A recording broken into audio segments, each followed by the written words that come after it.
Good morning, everybody. This is Pamela James in Human Resources, and we'll give it another minute for others to join us in our virtual auditorium. So give us 30 seconds or 60 seconds and we will get started.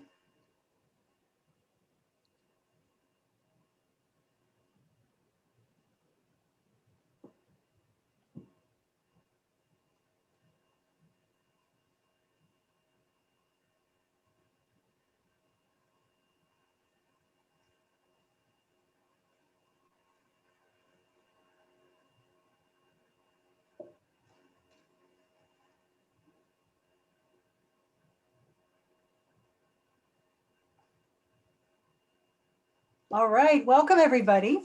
Welcome to our Working Well Remotely webinar series. This is our second set of webinars that we are offering to help UCI employees.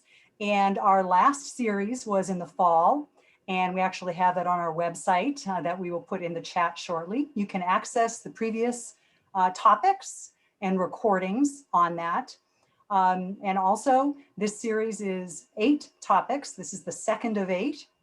So we're really glad to have you here, and you'll have access to those going forward as well. So I'm Pamela James. I'll be your MC today. I'm in Campus Human Resources. Welcome everybody. Really, really glad to have you here. And we've got a great topic today, being adaptive in an ever-changing world. And boy, was last year emblematic of that. So hopefully this webinar will help give you some nuggets to maneuver yet another challenging year ahead. So with that, I'm going to hand it over to our host, Tom Andriola. He's our Vice Chancellor of Information, Technology, and Data, and he'll be helping with the Q&A portion. So first, Tom, would you mind introducing yourself? Tell us a little bit about your role at UCI and where you've been before, and then also what is your interest in this particular topic? Absolutely. Thank you, Pam. So my name is Tom Andriola, as Pam said. My role is Vice Chancellor for Information Technology and Data here at UC Irvine. I have responsibilities that span across the campus, the health system, the College of Health Sciences, as well as external responsibilities dealing with the community and industry partners. Overall, I think the easiest way to think of my responsibilities is that I'm responsible for the effective and strategic use of data and information technology across all aspects of UCI, both inside the university as well as our broader ecosystem of partners and collaborators. So I'm very happy to be co-hosting today with HR on what I think is a very interesting and certainly apropos topic, as Pamela mentioned. It was the Greek philosopher Heraclitus who said, change is the only constant in life. And I've always believed that's true, but if you didn't, certainly the last 10 months has challenged everyone's belief in terms of how can things constantly be changing and how can we adapt to the realities that we can both control and not control. So with that, I'd like to introduce our speaker today, Eric Antens. As ComPsych Senior Training Consultant, Eric brings over 30 years of experience of behavioral health and group facilitation experience for the training department. He's a sought after subject matter expert in areas such as stress, conflict, trauma, communication, workplace violence, addiction, and wellness. He obtained his Bachelor's of Science in Psychology and Bachelor's of Arts in Asian Studies at the University of Illinois, as well as earning his master's degree in clinical psychology from the Illinois Institute of Professional Psychology. He is also a licensed clinical professional counselor. Eric, welcome to UCI today, and we're looking forward to your speech. Thank you very much, Tom, and I'm glad to be here. And I'd like to welcome everyone to Being Adaptive. This topic, I'll be speaking for approximately the next 30 minutes or so. And one of the things I want to talk about just initially is, well, what's the agenda here? We're going to talk about what it means to be adaptive. There's lots of words that we use, resiliency or someone who is adaptable, but this course is about being adaptive. What does that mean? And what would be the benefits of being adaptive? Well, some of those may be obvious on face value, but we're going to talk about what does one do to become a more adaptive person. We'll look at some of the traits of other people who are highly adaptive and, well, think about ways that you can become more adaptive in your own life. and be more responsive to the challenges that you're facing today. So that's a lot. And we're going to start by just parsing some terms here. Being agile, well, that's to move quickly and easily. To be adaptable, well, that's being, easily changed by someone else. We're accommodating. But to be adaptive, well, that's a little bit different. That's a choice that we're making in order to, well, step forward and change, adapt to a particular situation. And I think that's going to be an important principle here. It's that it's under our control. It's under our volition. Humans, we're all about being in control. And when there's uncertainty in the air, and again, that can involve economic uncertainty, fears about the pandemic, your own viability, your own employment. There's lots of things to be concerned with today, lots of fears that are expressing themselves. And so when we're adaptive, well, we're taking charge in some respect. We're stepping forward and making changes. And all of that is really in the context of thriving, of prospering. Now, question is how adaptive are you? Now, again, it's hard to assess how adaptive one really is. I think one way to begin to think about it is, well, in what aspects of your life have you been confronted with big changes? How did things go for you? I don't think being adaptive is an either or sort of dichotomous sort of choice. Either you are or you aren't. Typically, when it comes to being adaptive, it's to what degree? To what degree are we adaptive? And in all honesty, our adaptivity is sort of written into our DNA. If we look about the origins of our species of humans, my understanding is that they lived in a relatively stable environment for, well, perhaps even millions of years. They were bipedal, but they really hadn't changed much. They were living in a lush tropical environment. And then something happened.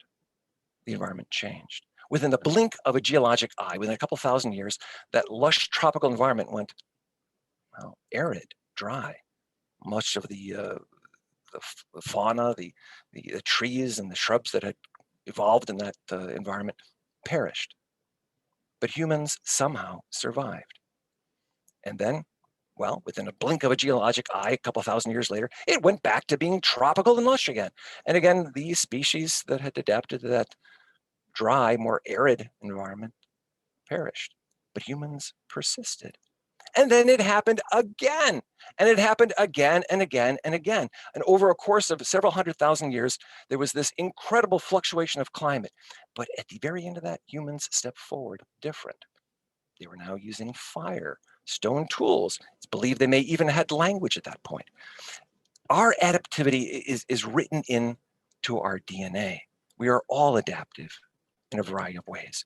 Now, what does it mean to be adaptive? What's the benefits? Well, it's about being able to embrace new ideas, new challenges. It's to function outside of your normal comfort zone. And that's difficult because, well, we all want to be comfortable, right? But to actually embrace discomfort, that's the challenge. But with that, there is a degree of satisfaction that comes from it. Folks that are more highly adaptive, well, they're happier in many respects, certainly perhaps more accomplished, less fearful. And that enables us to acclimate to unfamiliar circumstances, environment, whether those are cultural, business settings, and it makes us, well, more mentally stable. Being more adaptive is about being capable of enduring change and unexpected challenges. So how do we develop this increased adaptation or becoming more adaptive? What's sort of the roadmap? Well, there's different approaches, certainly. And we're going to talk about several of them, 5 in particular. It'll begin with being unattached. Our own attachments to who we are, what we think we are, what we know, what we're capable of. Well, that can serve to hold us back. Knowing yourself. Well, maybe not in some sort of a psychoanalytic sense where you know yourself through decades spent on the couch and analysis, but it's about being self-aware.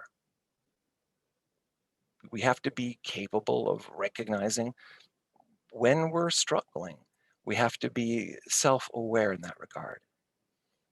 Now, the other aspects of being adaptive is to, well, stay curious. Now, that's interesting. A lot of you are probably thinking, well, curiosity, that seems like a somewhat a flippant emotion. Well, why curiosity? Rather, wouldn't being disciplined be a more appropriate sort of an emotional response to change? Maybe, but curiosity is important. Curiosity is about, well, dipping your toe in the water. It's like, yeah, maybe I like this. Maybe it's going to be okay. Remaining open to experience. Thinking ahead, that's the other piece of it. Being adaptive is not just sort of playing it by ear, but it's, well, planning out. What are we going to do next? What are our options? How do we move forward? If this happens, well, then what are my choices? And of course, spontaneity, this ability to step forward into the unknown with a degree of curiosity, with a sense of deliberation, spontaneity. So I'm going to drill down in the time remaining into each of these sort of approaches, and they're not certainly incompatible with one another, but they're just sort of pieces to a puzzle, so to speak, of what becoming more adaptive may look like for you. So let's get started. If we think about the way our minds work, it's all about being in control. Now, control may be have pejorative connotations to you, but think of it this way. We function best with some degree of predictability in our environment. You know, I can expect to have lunch at 6 p.m. I know my work starts at 8:30 in the morning. With this type of regularity, degree of structure and predictability, I'm able to drill down and, well, feel that I'm in control. But you see, life isn't always in control. I mean, there's things that happen, whether those are policies, whether it's the pandemic, whether it's your economic situation, travel restrictions, health of others you care about. All of that stuff is potentially in flux and can change.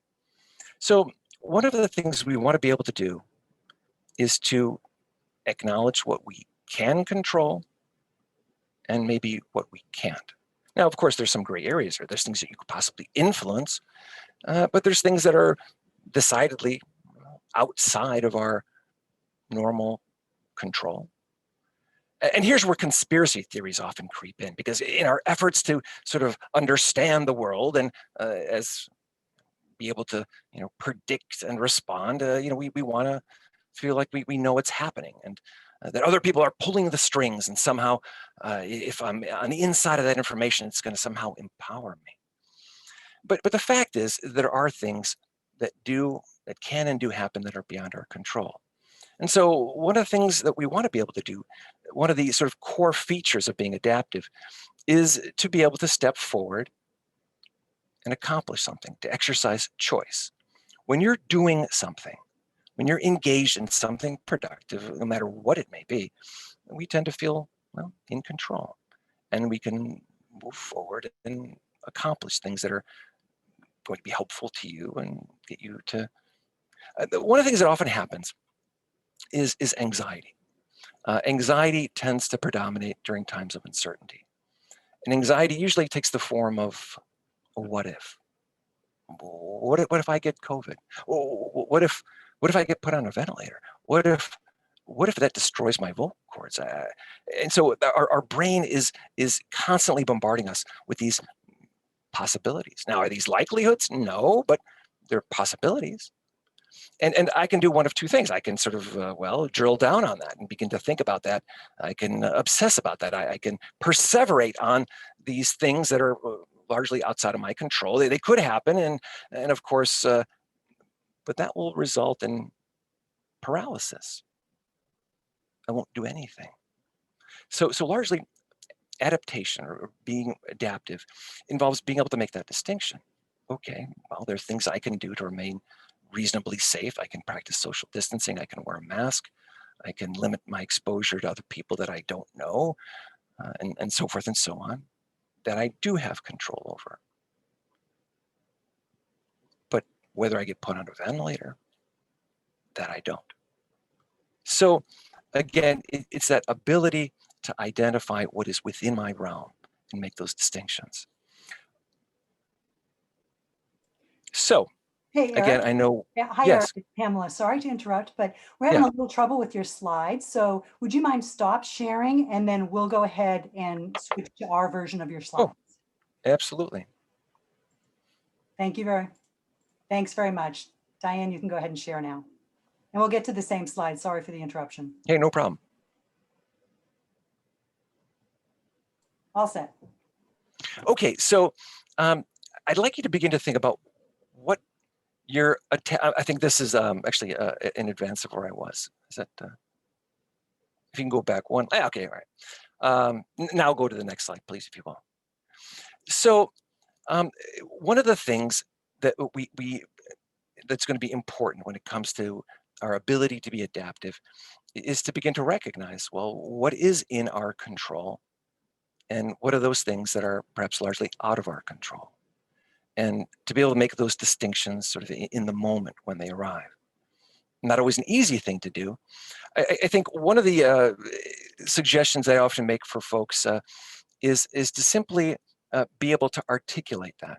So if you are having sort of anxious thoughts or worries about things that your brain is showing you, whether that's a short video clip or a sound bite of something, to identify that. Say, okay, I just had this image, or you just had this image, and using second or third person pronouns to somewhat distance yourself from it. Is that in my control or is it not? Again, permitting us to then move forward and through that experience. If you go to our next slide, this is to know thyself. Now, this may seem overtly philosophical, but I think what it really means is our ability to be self-aware, to be mindful. Many of you perhaps have been exposed to mindfulness. I do quite a bit of training, and often my clinical orientation is a mindful one. And so it's to be able to pay attention to how you're perceiving events. Are you a victim? Or are you in charge? Are you capable of stepping forward? Is there something that you can do? Often when I think about this sort of self-awareness in terms of how we speak to ourselves, how we relate to our own selves, it's often in this sort of understanding of victimization. Victimization usually has a certain language to it. It's, why is this happening? In the sort of rhetorical sense. Why can't I leave my home? Why am I trapped here? Or it's a who question. Who is doing this to me? Who is to blame for this predicament that I find myself in? Or when will it be over? When will someone do something? Now, again, those questions, as important as they may seem, don't really drive us to any sort of choice. They don't drive us into some sort of decision or plan of action. There's a different sort of question ultimately we need to get to during these difficult times, and that's what or how. And so unlike the whys, whos, or the whens, this is more about what can I do? Or how can I move forward with something small? What can I do to move this forward? And so now I'm back in the driver's seat. Now I'm in a position of being able to take action. And it's that position, that being in the driver's seat, that is allowing me to make changes. It's allowing me to be adaptive and in control. So again, one of the questions here is, how do you respond to change typically? I would be in error by saying that, the most resilient among us immediately go to the hows and the whens. No, we all pretty much start at the bottom. We say, what's happening here? Who is to blame? But then we sort of begin to acknowledge that, yeah, there may be something that I can do here. I can take charge. And then the question shifts to a what or a how. If you go to our next slide, our next point, again, I want you to consider your reactions to change, whether those are emotional, cognitive, the way you think, way you behave, the way you physically experience your world. Again, the idea is that if we're self-aware, if we're paying attention to our experience, then that's often a cue that, well, I need to begin to step into that place of making decisions, choices, being in charge. Our next slide, if you will. So what you're looking at here is sort of a schematic of a transition process. This is a popular model that we use when we talk about change. And with change, there are really three phases of change. There's the ending, there's the inaptly named the neutral zone, just more of maybe the emotional zone, but and then there's of course the new beginning. So the ending is about your awareness of there being a change. Something's happened. You're working remotely now, or you've been assigned to a different department, you've got a different job responsibility, or someone's died, right?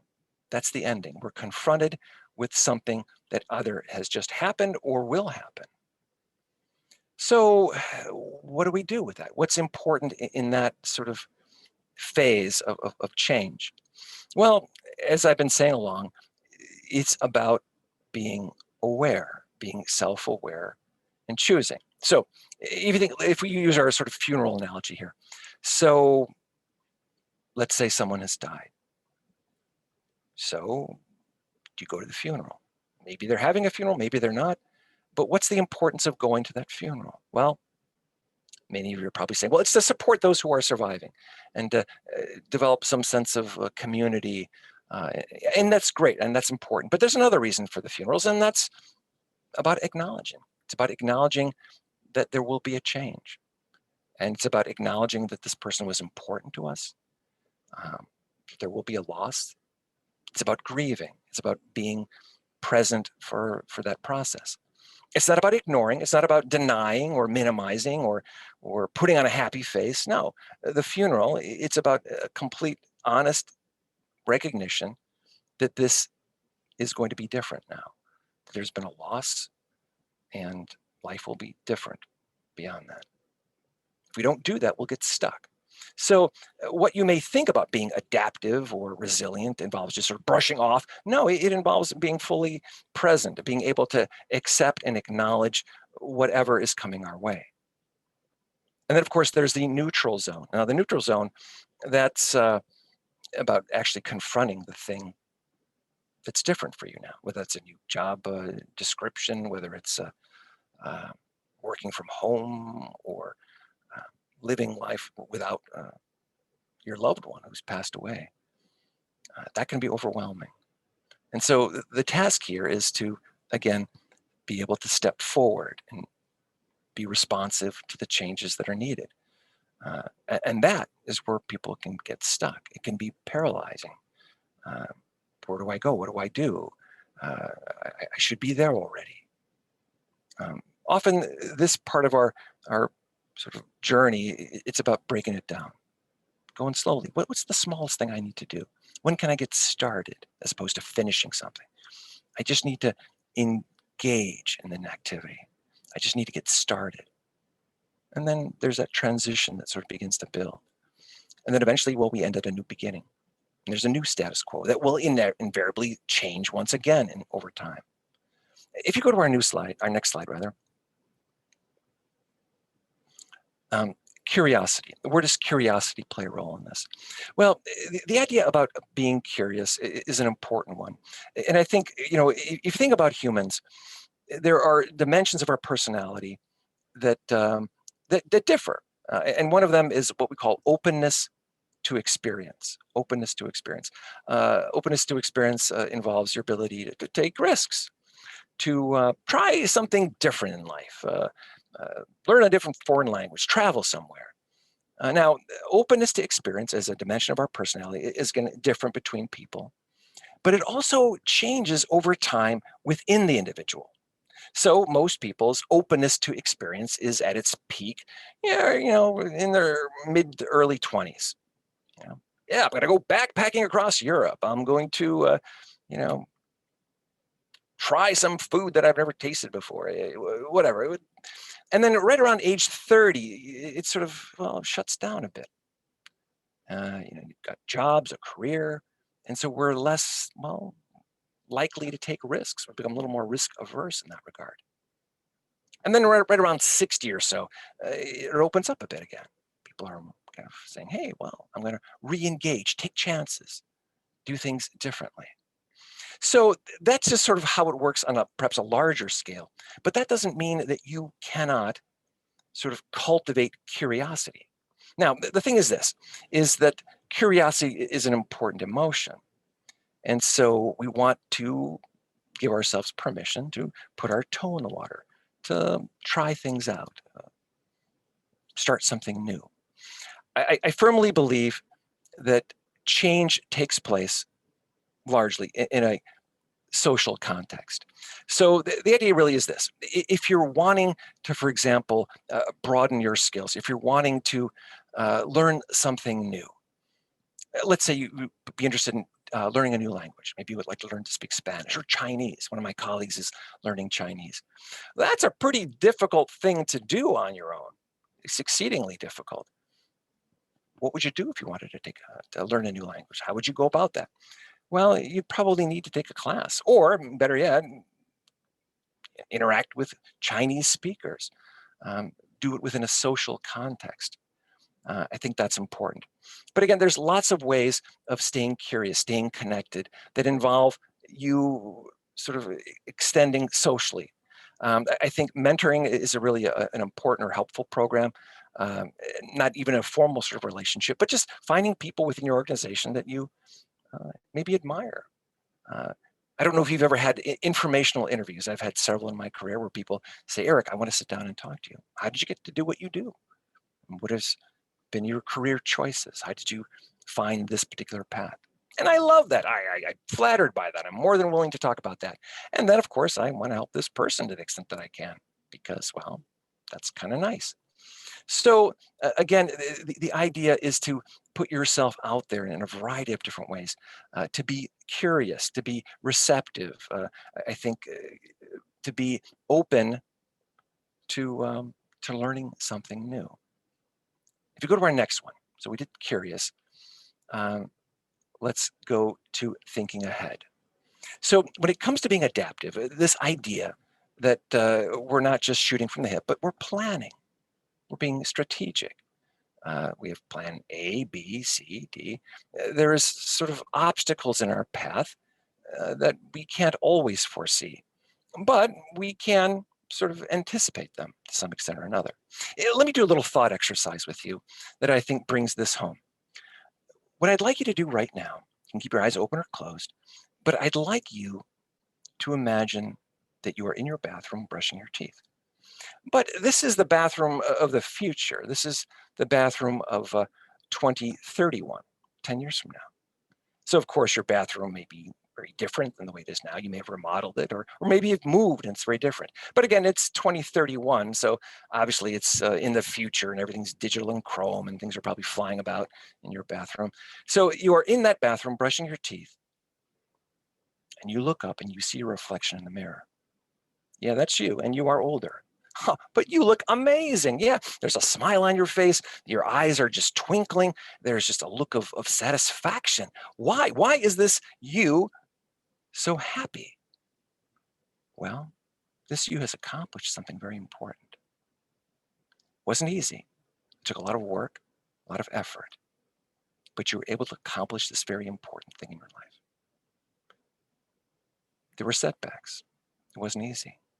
There were obstacles in your path, but you found a way to get around them.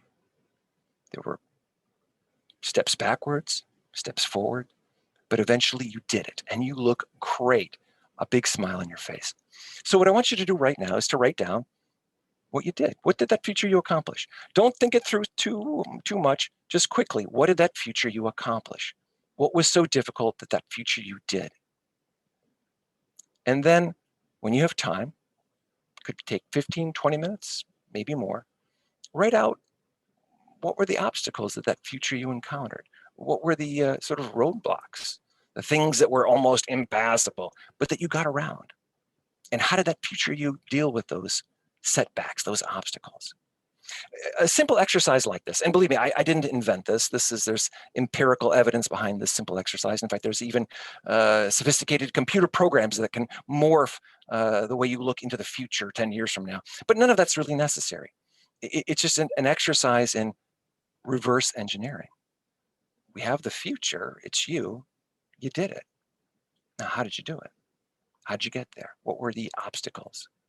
So something as simple as this allows you to begin to, well, anticipate the future. It doesn't always work out the way you think it will, but well, it may. It's a start anyway. Many people simply don't even have a vision of themselves in the future, successful or otherwise. But now you do. Now you do. If we go to our next slide, please. So this involves practice. It involves, if we think again of that change slide where we had the ending, we had the neutral zone and the new beginning. Well, the idea is that when there's actually something to be done, we want to engage. I've got this quote here from Nadia Comaneci. Maybe you remember her, Romanian gymnast. She had a great quote. I don't run away from challenge because I am afraid. Instead, I run towards it because the only way to escape fear is to trample it beneath your feet. If you go to our next slide. So I think that's sort of inspirational in its own right. And part of this involves deliberately stepping out of your comfort zone. Now, this is almost paradoxical. How do you get yourself to do that? How do you get yourself to move through adversity, to embrace adversity even? It's not an easy thing to do. But I've got another assignment for you, and it's a simple one. The next time you take a shower, I'd like you to take a cold shower. Not the whole shower, by the way. That's way too difficult. Just right at the end. All right. So you've rinsed off. I want you to turn the water completely cold and to endure that for 1 to 2 seconds. I know what you're thinking. That's crazy. Why would I do that? That's the last thing I'd want to do. That'll be uncomfortable.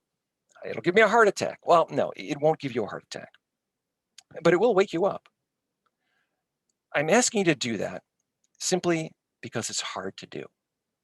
In order to turn the water cold, you have to get out of your comfort zone, literally. Every fiber of your emotional self does not want to do this, does not want to do it. So if that's your assignment, if you agreed to that, how are you going to get yourself to do it? What will you do? Let me be clear. It's simple, but not easy. But if I can do it, you can do it. And I am not a paragon of self-discipline or moral virtue, and I can do this. But there's a trick to it. So you're in the shower, and you remember this. Oh yeah, I was at that training, and I remember hearing that guy talk about it. And so now's the moment. The moment has arrived. So what do?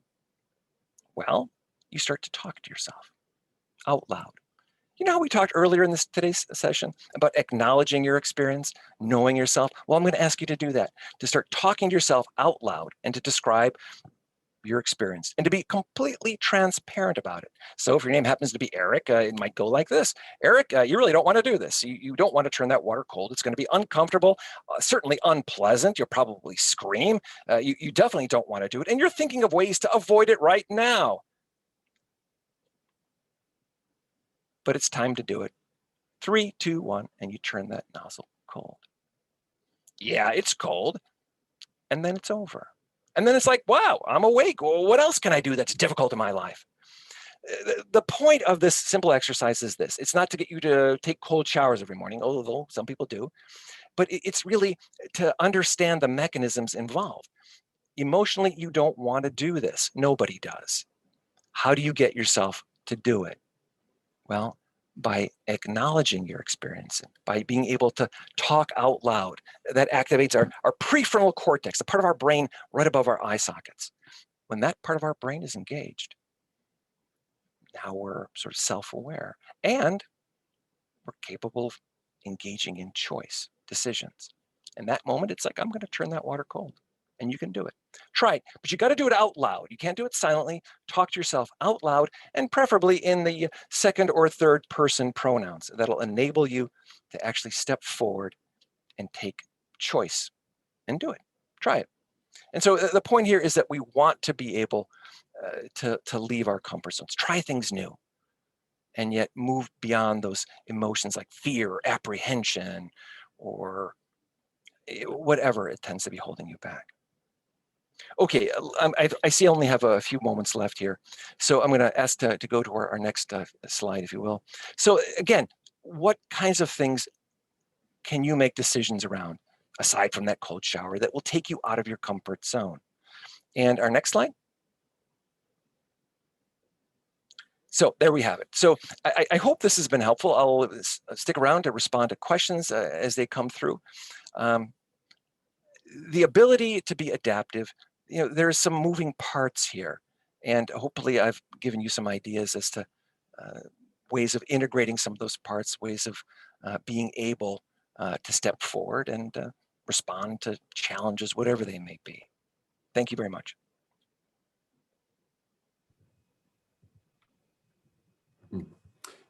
Eric, thank you very much for the session and the content. We do have one kind of a question comment that I'll read out to you, and I'd love to give you a chance to react and respond for our listeners.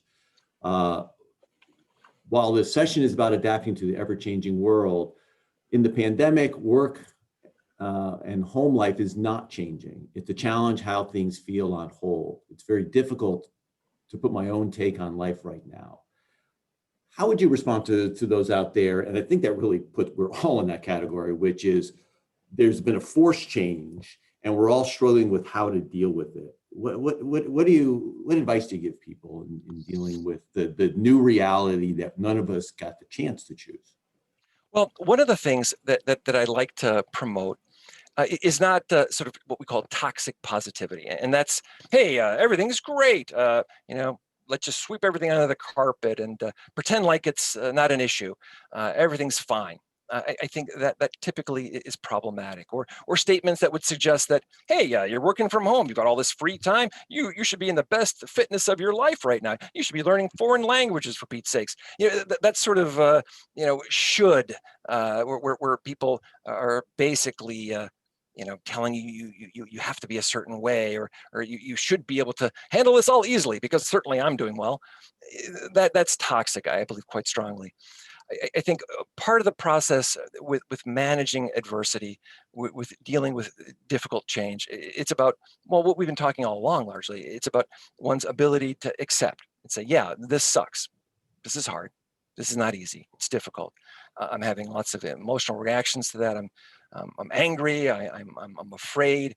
But now the moment we do that, though, the moment we are transparent with ourselves, then there's this shift that takes place neurologically, where we can then say, okay, now what? And that now what gives us sort of two options here. Now what is, how can I think of this differently? And that's a choice. Or what can I do? Turning the water cold or engaging in something, a behavioral choice. So one of these sort of perspective shifts that I advocate is that this too shall pass. And I know that may seem somewhat trite, but it's what we call positive expectancy. It's this belief that it will be better someday. I don't know exactly when or how.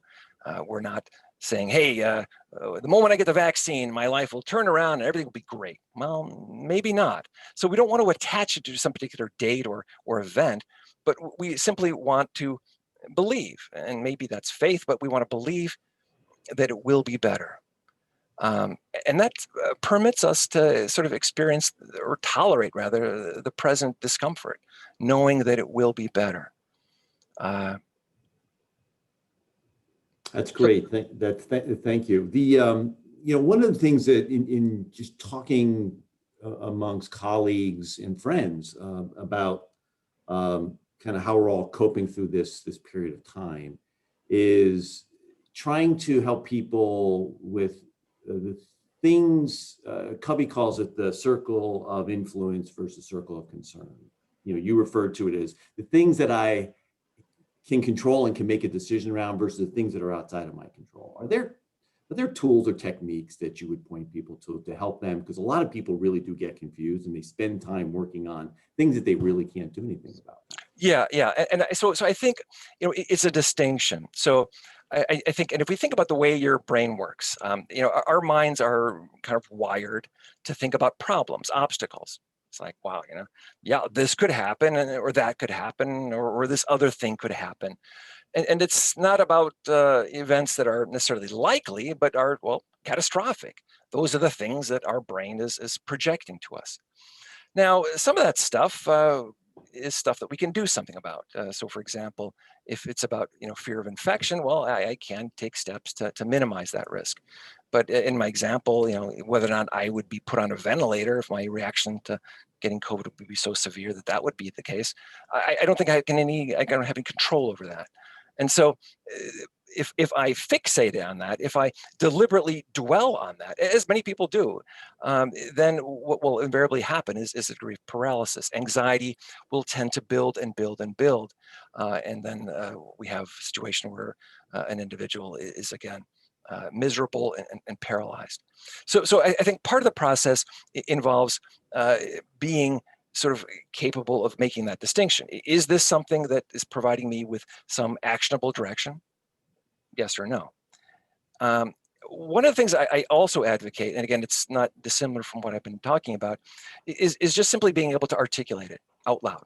So, oh yeah, gosh, my brain just sent me a news flash that if I don't get good reviews in today's webinar, then, well, I'm going to lose my job. And if I lose my job, well, I can't pay my mortgage. I'll be living out on the streets. I'll be eating out of a dumpster, right? So my brain just flashed me with that little sort of scary vignette.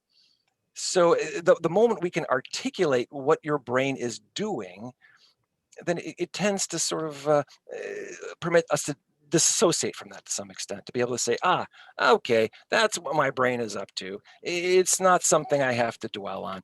I'm probably not going to lose my job if this doesn't go well. I'm probably not going to be, eating out of a dumpster. Maybe it could happen, but probably not. And there's nothing really I can do about that right now. And so again, by articulating it, I can sort of shift and separate out. I think it's sort of the unarticulated experience that tends to get sort of well, we get caught up in that and we get stuck, and that kind of fits well with our topic. Being adaptive. It's being flexible, not getting stuck, having that sort of capacity to be fluid in our perception, in our not only our perceptions but in our actions as well, making choices. Eric, another question from our audience. Is there a book, blog, podcast, or website you can recommend on continued learning? Wow. Well, you can come to our website. That's guidanceresources.com. We're your employee assistance program vendor. We got lots of great stuff there. There's probably other things out there that are great. I'm a big fan of NPR, National Public Radio. Shankar Vedantam and his Hidden Brain is something I listen to quite regularly. But yeah, if I'm going to direct you to some sites, I would like you to visit us. And there's reasons for that, certainly. Not only do we have great information, but it permits you to connect with a social, within a social context as well. I think a lot of folks, when it comes to change and being adaptive, there's this sense of, well, I got to do it on my own. I have to somehow be self-reliant. And the thing about that is that humans are social creatures. And if you're struggling with adapting to a circumstance, well, that's important, right? And so let's say you don't talk to anybody about it. Well, it's probably not going to get better. In fact, the problem could get worse. But on the other hand, if you then decide to talk to somebody about it, it's likely to get better, maybe even resolve entirely. It's just the risks. The outcomes will likely be better.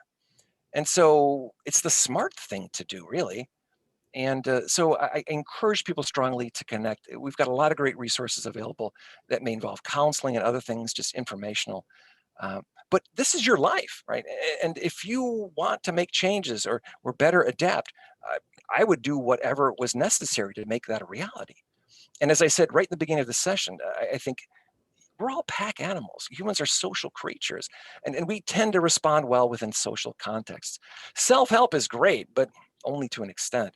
It's the social context that enables us to really make, I believe, more enduring, lasting changes. So Eric, you've given us a lot of great tools about individually how we deal with things. You just mentioned we're social creatures, and you're on the call today, the webinar today, with people from University of California at Irvine. Some of us on the call, in addition to our own experiences of trying to deal with change, we're supervisors to individuals, we're managers of teams, maybe even managers of units that have tens or hundreds of people.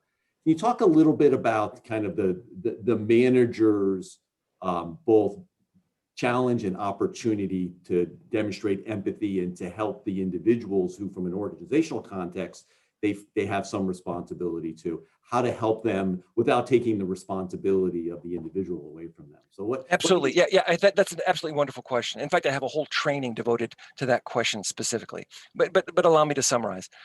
I think the thing that supervisors, managers, anyone in sort of a leadership role wants to have is an alliance with their team, their employee. Now, that alliance is based on a degree of trust. Trust is that the employee will step forward if they're not doing well, if they're having difficulty managing, productivity, as it were. And of course, they, on the other hand, need to trust that you as a leader have their back, that you will work with them, that you will uh, recognize, accept their struggle, and be willing to work with them in order for them to achieve success. So, it's that alliance that's important. And I think it's the glue that keeps that alliance together is a sense of caring. As a leader, you need to show that you care about your workforce, that you value your employees. And of course, with that, there's this positive expectancy that you believe that there's a future, that you believe this employee or the team will ultimately resolve. I think that positive expectancy from a leadership perspective is exceedingly important. If you think about who we are, who am I? Who are you? A large part of our self-identity is wrapped up in what we think other people think of us. Research bears that out quite well. We internalize others' perceptions of ourselves. So if it's about empowering employees, well, what we want to be able to do is acknowledge, if only to ourselves, that we believe, we know that this employee is amazing. They're awesome. There's something about them that you respect. Maybe they're funny, maybe they're creative or smart or loyal or great parents, but there's something about this employee that you respect and admire. Now, you don't even have to articulate that, but just simply thinking it, you behave differently towards that employee. That employee feels respected. And that is internalized. And in any sort of leadership role, your perceptions of individuals are readily internalized. So there's that piece of it. Just simply acknowledging an employee's distress, being capable of stepping forward and listening. When we listen to someone, that's an expression of value. When we listen to someone, they talk. And when somebody talks, they begin to problem solve. They begin to self-reflect. They feel valued. Trust develops. So I think, to your point, and I could talk at length on this topic, but is that as a supervisor, as a manager, your role is not to make somebody feel better, nor to resolve their problems. It can't be that. But it can be to want to understand. It doesn't mean you're rooting around in their personal life, but you're wanting to understand. And that means showing up and listening. You don't have to have advice, you're just listening. And that conveys value. That conveys that you care. Eric, thank you so excellent. much. Thank you, Eric. Thank you for being with us today, sharing and for fielding our questions. Pamela, I'm going to turn it back over to you. Thank you, Tom. First, thank you, Tom, for co-hosting and being on the panel. Eric, we've got some great comments from attendees. Really appreciate what you've done here today. So thank you so much for being part of our webinar series. So everybody, we have 6 more of these. Mark your calendars for every Tuesday. Every Tuesday for the next 6 weeks at either 11 or 12, we have the following topics that you see. And check out our co-hosts. Typically, they're cabinet members like Tom. So it's a great way to also get some visibility to senior leadership, as well as get access to some really interesting topics going forward. So thank you, everybody, for joining us. Feel free to view the PowerPoint and the recording. You can share it with others. We'll have it up on our website in another day or two. So have a great afternoon, everybody. Thank you for joining us. Take care.